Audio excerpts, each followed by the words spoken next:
dollar enters the story as a weapon. You've often heard that if a country starts printing money recklessly, inflation rises and the economy collapses. But why doesn't this happen to America? Let me explain. America gathered the European countries and said, "You're ruined. You have no money, no gold, no army, and no one trusts your currency. But I have 70% of the world's gold. Why don't you trade in dollars? Buy and sell goods at dollars. And when you've collected enough, bring them to me. I'll give you 28.3 grams of gold for $35. The European countries agreed, and this became known as the Bretton Woods Agreement. Since Europe didn't have dollars to trade, America issued them $13 billion in loans. This year, global trade began in dollars. Whoever needed dollars, America printed and handed them out. And because demand for dollars kept rising, the value didn't fall, because it was backed by gold. Now you understand why Donald Trump says not to abandon the dollar, especially to BRICS countries. He warns them not to create their own currency, because if BRICS does that and starts trading among themselves, they'll escape America's control. As soon as trade began in dollars, America established the World Bank and the IMF, the International Monetary Fund. These institutions distribute loans worldwide. America told European countries to borrow from them, but the loans would be in dollars. Repayment would also be in dollars. This increased demand for the dollar even more. Trust in the dollar grew stronger, and it became the world's currency. Without dollars, trade couldn't happen. And if a country had dollars, it meant America had indirect control over its economy. Whenever it wanted, America could impose sanctions and destroy a country's trade and economy, and it has done this. After the dollar became powerful, America faced only one major challenge: the Soviet Union.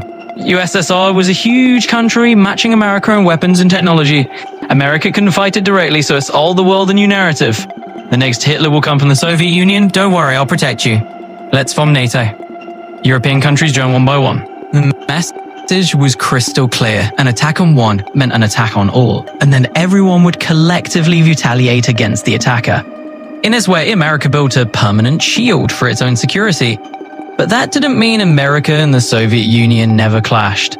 Their first confrontation happened in Korea, which resulted in Korea being split into two: North Korea and South Korea. Then America got entangled in Vietnam, where it spent an enormous amount of money. Since the expenses were so high, America started printing money like crazy. France noticed this and thought, at the rate America is printing money, the value of the dollar will collapse. So France sent ships to America with the dollars it held and demanded gold in return as promised. Richard Nixon was the president at the time. He appeared on television and refused, saying that gold would no longer be given in exchange for dollars. France asked, if not gold, then what will we get? America replied, you'll get my trusts. Here, take my trust loaded in your ship. Now, since there was no other currency in the world powerful enough to challenge the dollar, all countries were forced to continue trading in dollars. And the system continues to this day. Whenever America needs money, it simply prints more dollars. But because the demand for its currency is so high in the global market, the dollar remains the king despite all this. If any other country tried to print its own currency like America, its economy would collapse. A recent example is Venezuela, where people carry truckloads of cash but still can't afford basic food items. But America remained untouched by such consequences. And if you think America stopped there, you're mistaken. Its hunger for power didn't end. It got another opportunity to expand its influence during the 1973 Yom Kippur War. In that war, Israel crushed the Arab nations. In retaliation, OPEC countries raised oil prices and cut off supply. Inflation exploded in America.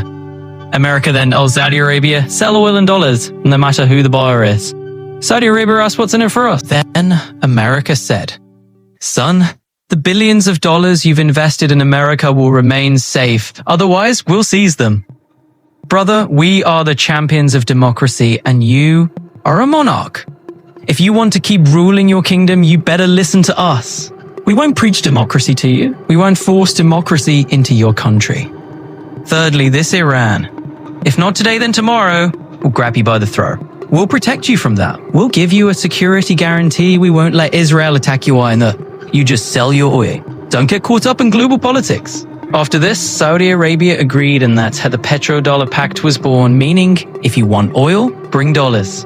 And this made the dollar even stronger. America printed excessive amounts of money. Now just block the dollar, impose sanctions. No country will get oil. No country will get goods, and no country will be able to sell its product. America, without firing a single bullet, can cripple any nation. And if you think America stopped getting so much power,